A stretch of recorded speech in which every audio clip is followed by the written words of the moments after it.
familia, and welcome to another very special edition of Hispanicize Hangout. Today we have a very special show. It's all about Mother's Day.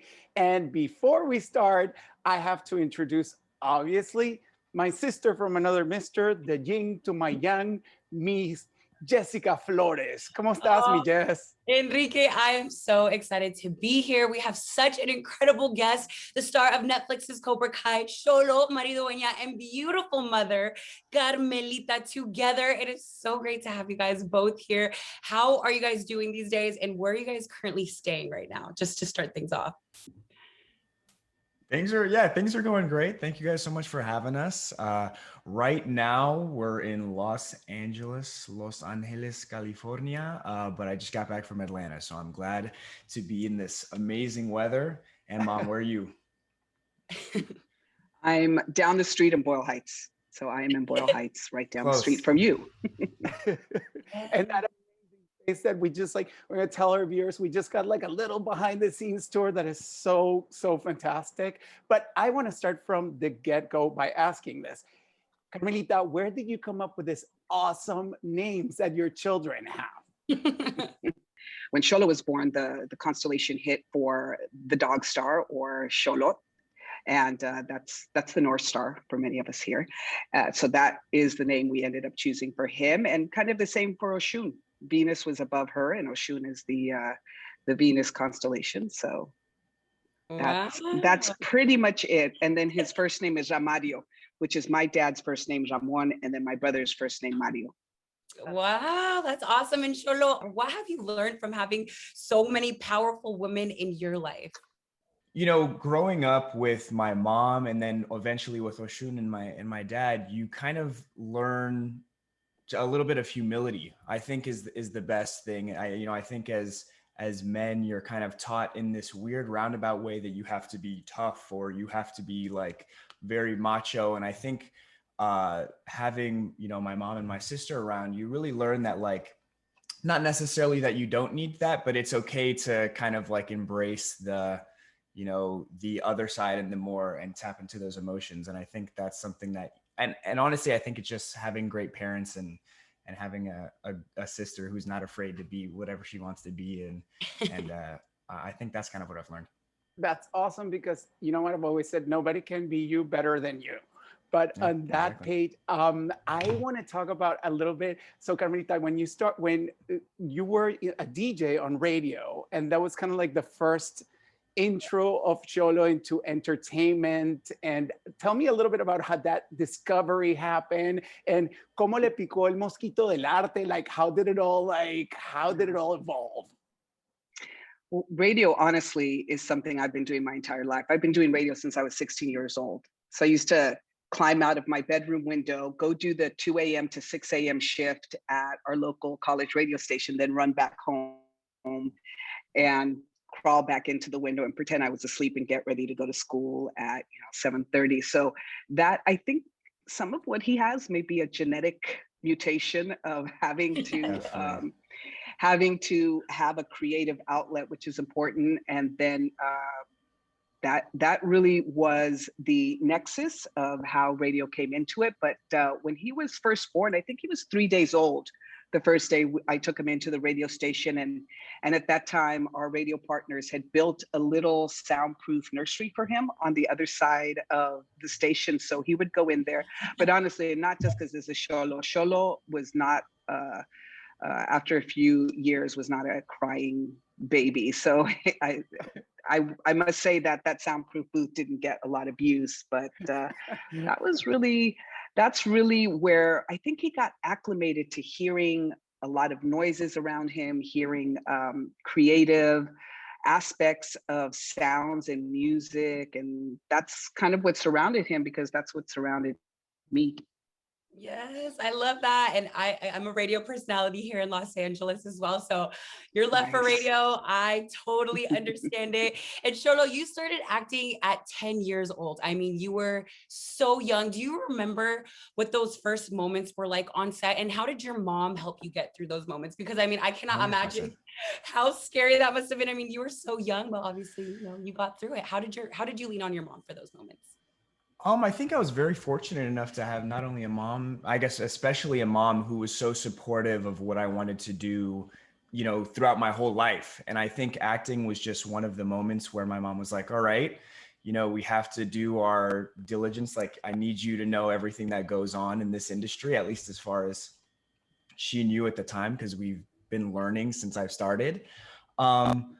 But it overall, it was very much just that support system that I needed to kind of have the confidence that even when I wouldn't get an audition, or even when the roles weren't, you know, coming in left and right. I mean, they aren't even now, you know, but to make sure that you have that confidence, to the resilience to keep going. And I think that's something that I definitely needed my mom from.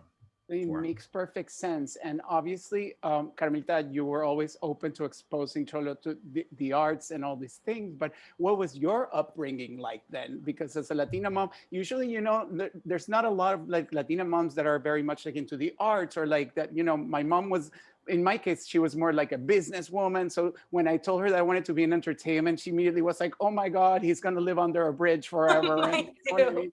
So it's like, so how was it? What was your foundation to pass it on to Xolo? You actually, in that very sentence, encompassed what I deal with most of the time, even here at my work at the BHAC, because parents are so scared of that conversation. And it's interesting because in most of our cases, our parents come from countries where artists are revered, and artists are known for just having an integral and important part in the framework of our society. But something happens when they come to this country, and then being an artist gets to be very scary. So I was super fortunate in that my dad was very supportive. When I was 8, I told him, I want to be that voice that comes out of the radio. And he went out and he got me a little Fisher-Price tape recorder, the kind with the little microphone. And he would encourage me to record my voice and practice being on the radio. And I think that very much is the kind of energy that we brought into the atmosphere as well. You know, his dad, Omar, is a muralist. He's an artist. He's well known in that world. And it's kind of the framework. I guess if his parents were doctors, we probably would have encouraged him to be a doctor, but his parents happened to be creatives, and that's what we encouraged. And I think it's okay to be cautious and scared that your child wants to be in an industry that really wasn't built and isn't welcoming to us as a whole. But it's definitely better to support them and encourage them. So, you know, you don't end up under the bridge, but you could come home whenever you need to. Oh, true. I'm pretty sure my mom still thinks I live under a bridge because I got involved in this industry. But I mean, like we're talking about, I mean, you started running a youth academy in Boyle Heights, which is very much focused on the art, and you're so involved within the community. When was that moment for you when you decided, you know what, I have so much wisdom, I have been in this industry and I've seen so many things and I feel like I can really help the community?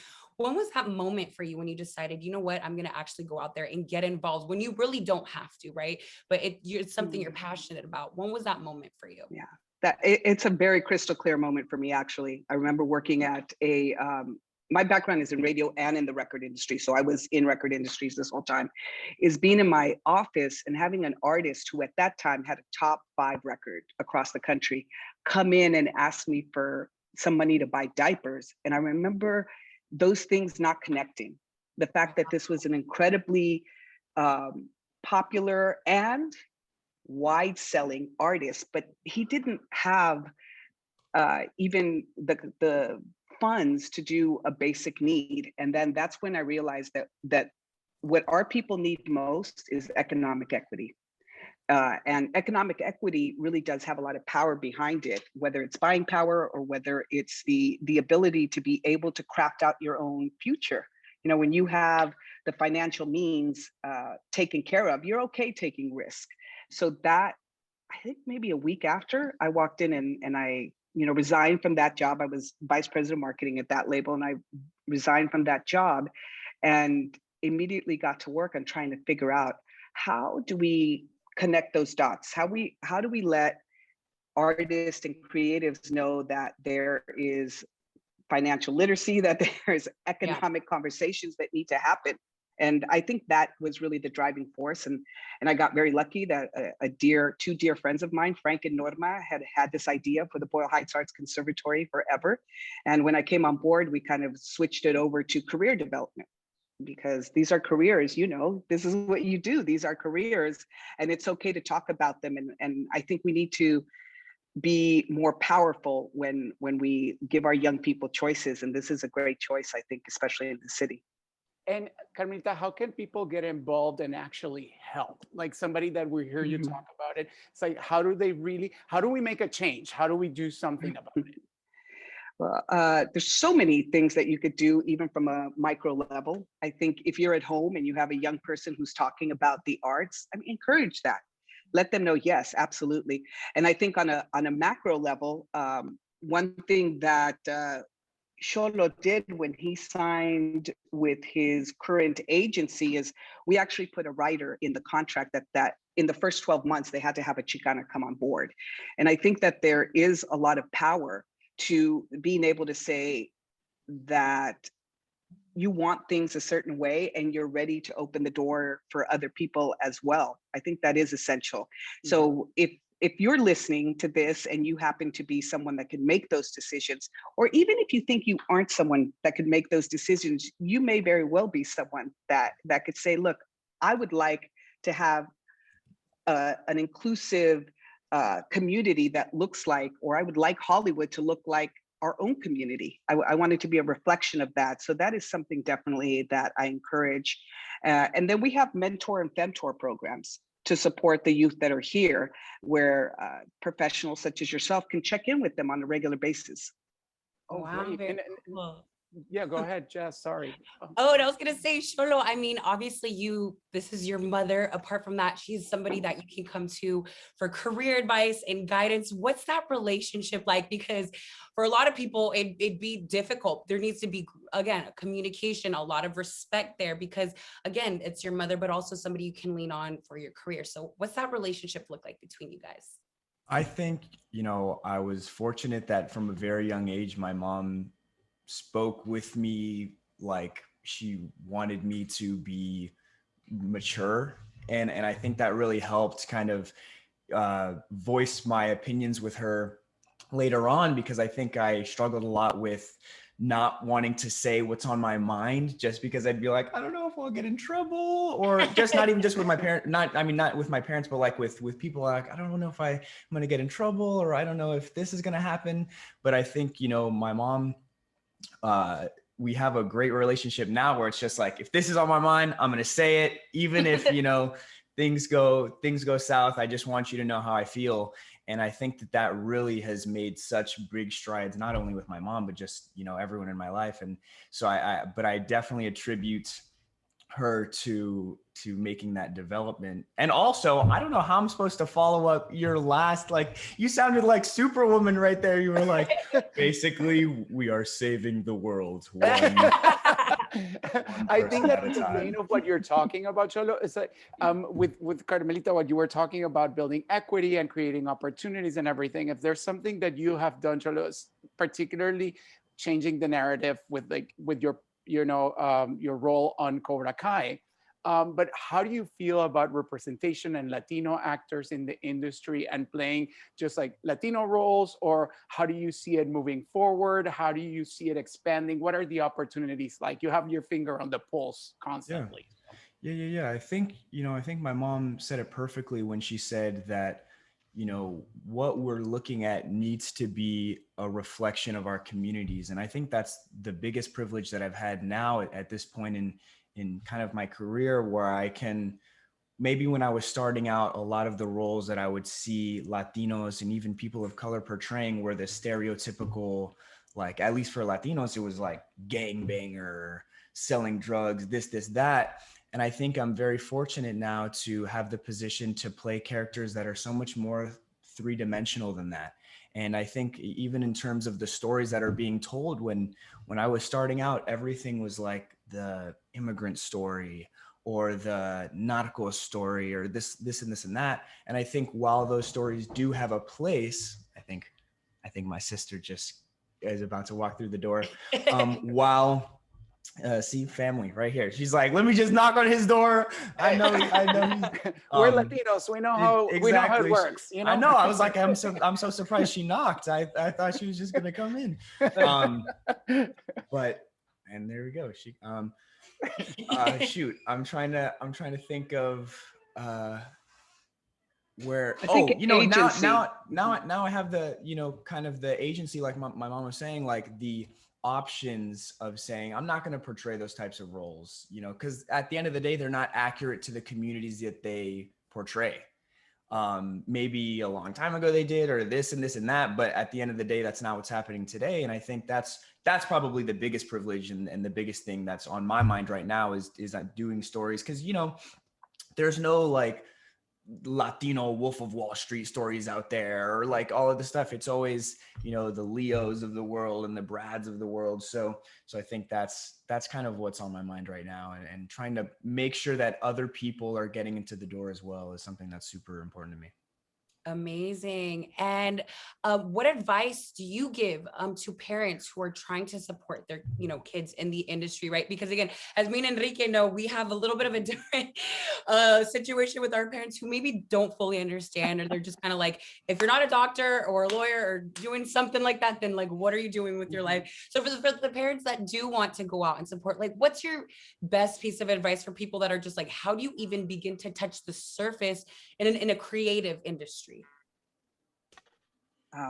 I would say my first piece of advice to parents, honestly, is to stop living in a place of fear. Stop living in a space where you imagine. I mean, we are all come from Latino parents, so we know everything is like the worst. I know, you cross the street, te va a pegar el camión, right? But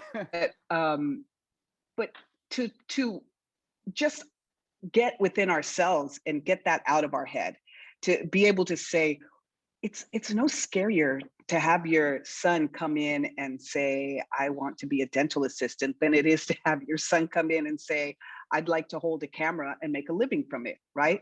As a matter of fact, one of the exercises we do here, we'll ask the parents, what do you picture your daughters being? And they're like, oh, medical assistant or nurse or teacher. I was like, word, great.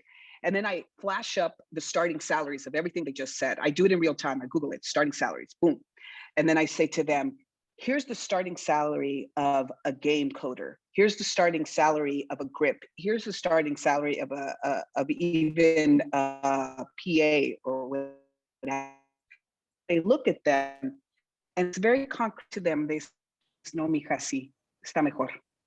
Let's do it that way, because their fear isn't they want to squash your dreams. Their fear is you're going to be under the bridge, right? Or you're not going to have the choices that they want you to have.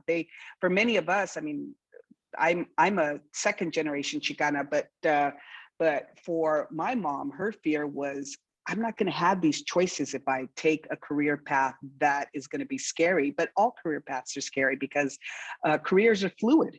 What may be important right now may not be important in 10 years. So if anything, I say supporting a young person who wants to go through this path is so much more important, because they know that they could come back and say, okay, I'm not sure if this is the right way. So I think that's important. And maybe even piggybacking a little on what Xolo said, I think it's so important, if nothing else, that we create our own narrative.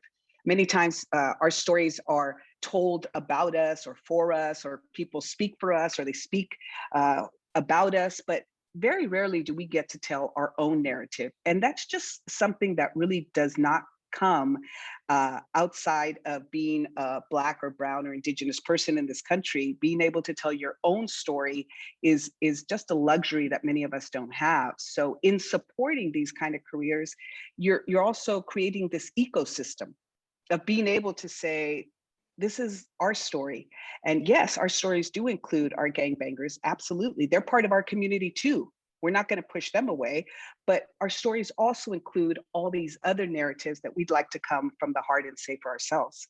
And I'm dying to know your opinion on, as a second generation Chicana, in the world of radio, what you had to go through and what you see somebody like Xolo go through now, the change of the industry? Is it night and day? Is it still a lot of work to be done? How do you feel about it? Well, I have to say, and I don't know if you will agree with me as well, because you're in radio too, that I think radio is more equitable for many reasons, but mostly because you don't see us on radio. So you could still imagine, our voice is everything for us.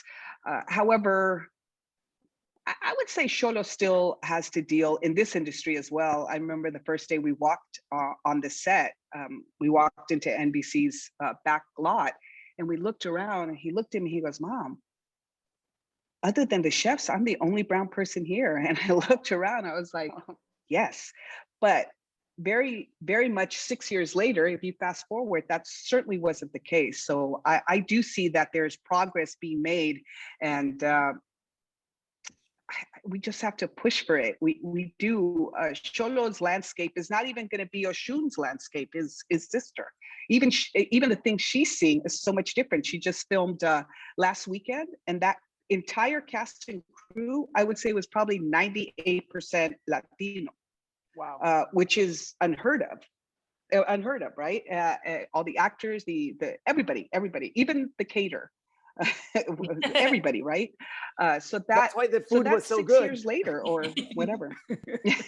Well, the food is always good because we're always cooking, but it's not just the caterer. So true. And, this is obviously a Mother's Day, special edition of Hispanicize Hangout. So Xolo, what is the best advice in career or life that you have heard from your mother, that your mother has given to you? She's like, I want to hear this. Man. Or I don't want to hear this. I think, yeah, what if it's not a good one? Just, fold your clothes, don't let it wrinkle. No, I'd say, seriously, the number one thing that she's taught me, and this is like, I think anyone can apply this in their life, is just, it's kind of two things in one, but it's like, one, you never know who you're sitting next to, and two, like, be respectful to everyone. And I think those are the two things, and they definitely go together. It's just like nobody, what she taught me which is in her industry, in my industry, in every industry, like nobody wants to work with someone who's a jerk, for lack of a better word. Simple. and she's like, Xolo, I promise you, you will get so much farther in life if you are respectful and, humble yourself. And I think that's a lot of just her being like, you ain't, like, come on, stop what you're doing. But just having that humility, having that sense of humbleness, I don't know if that's a word. Yes. And just knowing that, nobody owes you anything, and that to like kind of reflect on your privilege and be like, all right, I'm glad that I'm here. I'm going to make the most of this opportunity that I have. And I hope that, I get to come back again. And that's something that's super, that now when you start to look around and see other people my age, it's kind of like, oh, okay, I can see where, our ideals are the same. And some people I'm like, oh, okay. I'm like, oh, I see it a little bit more now than I did, growing up in middle school and high school. But I'd say that's the biggest one. That was a long answer, but I'd say no, it's great. And you're absolutely right. It's totally right. And I don't want to blow anybody's surprise or ruin anything, but with Mother's Day coming up, are there how's the celebration going to be? Can get a little bit of an idea, or is it, if it's a surprise, I get it. No hay problema. No, está bien. I feel like with most of our holidays, like birthdays, Mother's Day, Father's Day, we kind of do like 1 year something super big, and then 1 year it's kind of like more low key. And I think this is the more chill year. Yeah. So I think hopefully just having some like a nice meal together or something like that. I'd say when we all lived together, it was like, one person does the dishes, one person sets the table, one person cooks this and that. And on those like Mother's Day, Father's Day, birthdays, it's like, just make sure that person isn't doing anything all day. Yeah. Like, on Mother's Day, so I'd say that's kind of like a mini ritual. Oh, Treat. wow. Although Xolo lives 6 houses down, so Yep. I still make him come over Exactly. and pick up the backyard and, Exactly. you know, and do all that. That will humble Especially- somebody real quick. Yes. Yeah, you want dogs? Take That, care of them. That part, It's the best. And Xolo, I mean, you've already done some incredible things that people will do in a lifetime in your career. I mean, so young.